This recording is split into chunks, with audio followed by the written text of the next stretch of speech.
मनोज जरांगे पाटील, लक्ष्मण हाके, गंगाधर काळकोटे आणि नवनाथ वाघमारे ही चार नावं सध्या सतत बातम्यांमध्ये दिसत आहेत. कारण आहे त्यांची वक्तव्य, त्यांनी घेतलेला आक्रमक पवित्रा. मनोज जरांगेंनी मंत्री चंद्रशेखर बावनकुळे यांच्याबद्दल एक विधान केलं. त्यानंतर बावनकुळेंवर व्यंगात्मक टीकाही केली, ज्याला उत्तर देताना बावनकुळेंच्या डोळ्यात पाणी आलं. मग वक्तव्य मागे घेण्यात आलं. तुम्ही असं बोलू नका म्हणजे आम्ही तसं बोलणार नाही असे दावे, इशारे, बऱ्याच गोष्टी झाल्या. पण म्हणून शाब्दिक वार प्रतिवार थांबले का? तर नाही. ओबीसी नेते नवनाथ वाघमारे यांनी एक वक्तव्य केलं आणि भडका उडाला. वाघमारे यांच्यावर गुन्हा दाखल झाला, त्यांच्या विरोधात मोर्चा निघाला. त्यांनी माफी मागून सारवासारव करण्याचा प्रयत्न केला होता. तेवढ्यात मनोज जरांगेंचं स्टेटमेंट आलं, जितकं शांत बसाल तितकं नुकसान होईल, आक्रमक व्हायला शिका. मग सोलापुरातून बातमी आली, वाघमारेंना हाणा आणि 10 लाख बक्षीस घ्या. मग लक्ष्मण हाकेंची घोषणा चर्चेत आली, 1 सप्टेंबरला चलो मुंबई. मग बातमी आली, मनोज जरांगेंनी 29 ऑगस्ट पासून आझाद मैदानावर आंदोलन करण्याची परवानगी मागितली. या सगळ्यावरून एकच प्रश्न पडतो, राज्यात नेमकं चाललंय काय? कोण काय म्हणतंय आणि राज्यातलं वातावरण कोण बिघडवतंय? पाहूयात या व्हिडिओमधून. नमस्कार, मी चिन्मय, तुम्ही पाहताय बोलभिडू. मनोज जरांगेंनी मागच्याच महिन्यात 29 ऑगस्ट पासून आंदोलन करणार आहे अशी घोषणा दिली होती. त्यानंतर त्यांनी पश्चिम महाराष्ट्र दौरा सुरू केला, ठिकठिकाणी भाषणं केली. पण यावेळी त्यांनी एक मुद्दा मांडला, तो लोकप्रतिनिधींची कुणबी प्रमाणपत्र रद्द झाल्याचा. हे प्रमाणपत्र महसूल मंत्री चंद्रशेखर बावनकुळे यांच्या आदेशानुसार रद्द झाले असा आरोप जरांगेंनी यावेळी केला. त्यानंतर सामना सुरू झाला, जरांगे विरुद्ध बावनकुळे.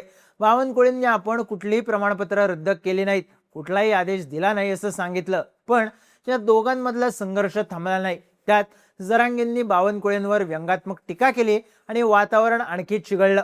जरांगेंनी वापरलेली एकेरी भाषा, विचित्र उपमा देत टीका केल्यानं जरांगेंवरही टीका झाली होती. पण नंतर जरांगेंनी खेद व्यक्त केला. त्यांना हॉस्पिटलमध्ये दाखल करण्यात आल्यानंतर हा विषय काहीसा शांतही झाला. पण त्याच वेळी दुसऱ्या बाजूला ओबीसी नेते लक्ष्मण हाके यांनी मोर्चा उघडला. हाकेंनी मनोज जरांगेंना निवडणुकीवरून आव्हान दिलं. मराठा आरक्षणाच्या मुद्द्यावरून तुमचे 25 आमदार पाडीन असा इशारा जरांगेंनी देवेंद्र फडणवीसांना दिला होता. याला उत्तर दिलं लक्ष्मण हाके यांनी. बीडच्या गेवराईमध्ये झालेल्या एका कार्यक्रमात हाके म्हणाले, मनोज जरांगेंना राजकारणाचं गणित कळत नाही. तुम्ही आमचे 25 आमदार पाडणार असाल तर आम्ही तुमचे 100 आमदार पाडू. मनोज जरांगे पाटील यांनी जी भूमिका घेतली आहे ती जरांगे यांना स्वतःला तरी मान्य आहे का? जर हा प्रस्थापित समाज ओबीसी आरक्षणात आला तर आधीच मागास असलेला ओबीसी समाज टिकेल का? तो या शासनकर्त्या वर्गाशी स्पर्धा करू शकेल का? याने सामाजिक न्याय होईल का?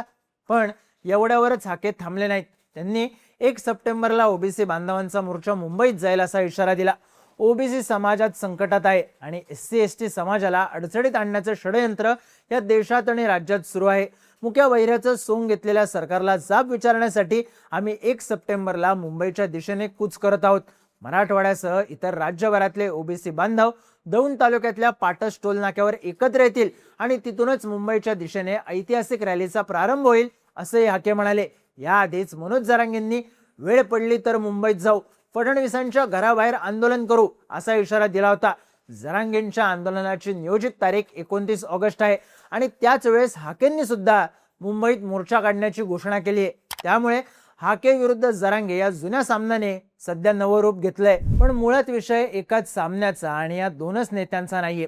नवनाथ वाघमारे जालन्यातले स्थानिक नेते, मागचे काही महिने ते ओबीसी आरक्षण बचाव आंदोलनात सक्रिय आहेत. सगळे सोयरेच्या अध्यादेशाला विरोध केल्यामुळे त्यांचं नाव जालन्यात चर्चेत आलं होतं. पण सध्या त्यांनी केलेले एक वक्तव्य वातावरण तापवणारं आणि बिघडवणारंही ठरलंय.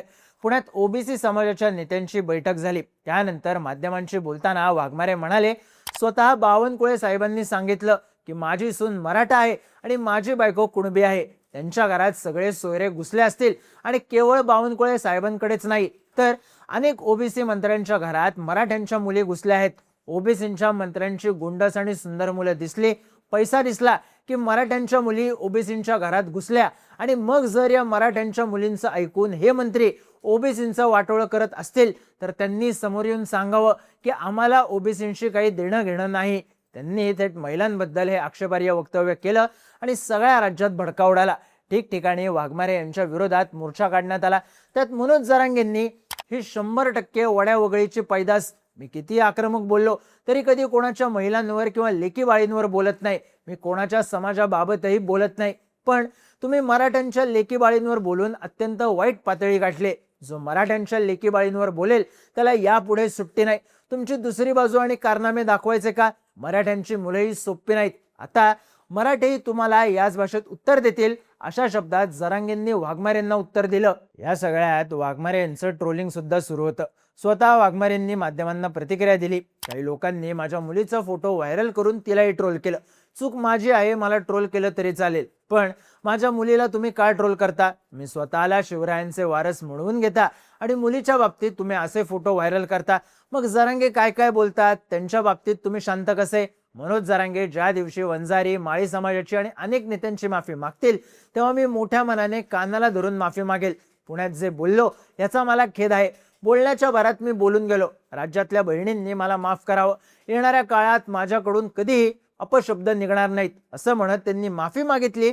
पण त्यातही जरांगेंवर निशाणा साधलाच. आता नवनाथ वाघमारे यांनी माफी मागितली असली तरी त्यांच्या विरोधात असलेला रोष मोठा होता. सोलापुरात त्यांच्या विरोधात मोठं आंदोलन झालं आणि या आंदोलनातून वाघमारे यांच्या विरोधात सोलापूर ग्रामीण पोलीस ठाण्यात गुन्हा दाखल करण्यात यावा अशी मागणी करण्यात आली. त्यात बार्शी तालुक्यातल्या वैरागचे मराठा समाजाचे समन्वयक डॉक्टर कपिल कोरके यांनी नवनाथ वाघमारे दिसेल तिथे आणा आणि वैरागला येऊन 10 लाख रुपये बक्षीस घेऊन जा. गुन्हा दाखल करायचा असेल तर तो माझ्यावर करा अशी घोषणा केली आणि तणाव आणखी वाढला. त्यात मनोज जरांगेंचे सहकारी आणि मराठा आंदोलक गंगाधर काळकोटे यांनी या वादात उडी घेतली.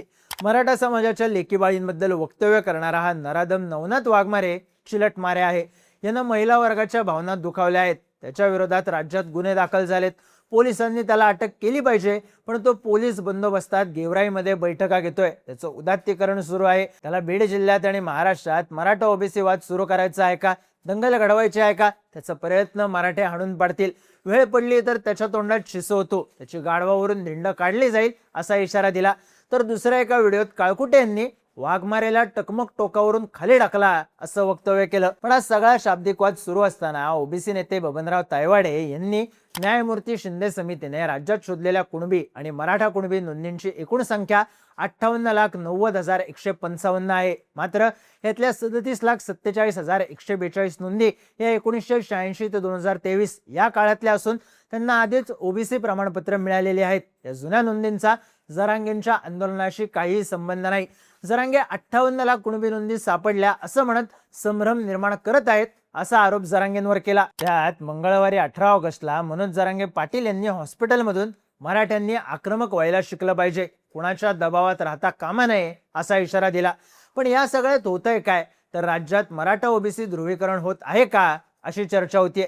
कारण दोन्हीकडच्या नेत्यांनी आक्रमक भाषा वापरली. जरांगेंनी नेत्यांचा एकेरी उल्लेख केला, व्यंगात्मक टीका केली, तर वाघमारेंनी थेट महिलांबद्दल चुकीचं वक्तव्य केलं. मग याला उत्तर म्हणून थेट हाणा आणि हाणणाऱ्याला बक्षीस अशी वक्तव्य करण्यात आली. तोंडात शिस होतो असा इशारा देण्यात आला.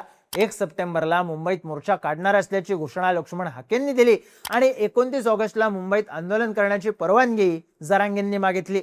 थोडक्यात दोन्ही बाजूंनी वातावरण तापवण्यात येते. आधी विषयाला धरून टीका होत्या, ज्यानंतर एकेरी झाल्या, व्यंगावर घसरल्या आणि आता त्या महिला लेकी यांच्यापर्यंत आणि मारणाऱ्याला बक्षीस देण्यापर्यंत गेल्या आहेत. वातावरण बिघडतंय ते कोणाची बाजू वरचढ आहे हे दाखवण्याची चढाओढ लागल्यामुळे आणि त्यावरून सुरू असलेल्या टीका महिलांबद्दल बोलण्यापर्यंत गेल्यामुळे दोन्ही बाजूच्या नेत्यांची वक्तव्य आणि त्यामुळे बदललेलं राज्यातलं वातावरण याबद्दल तुम्हाला काय वाटतं? तुमची मतं आणि प्रतिक्रिया कमेंट करून नक्की सांगा आणि माहितीपूर्ण व्हिडिओज पाहण्यासाठी बोलबिडूच्या YouTube चॅनलला सबस्क्राईब करायला विसरू नका.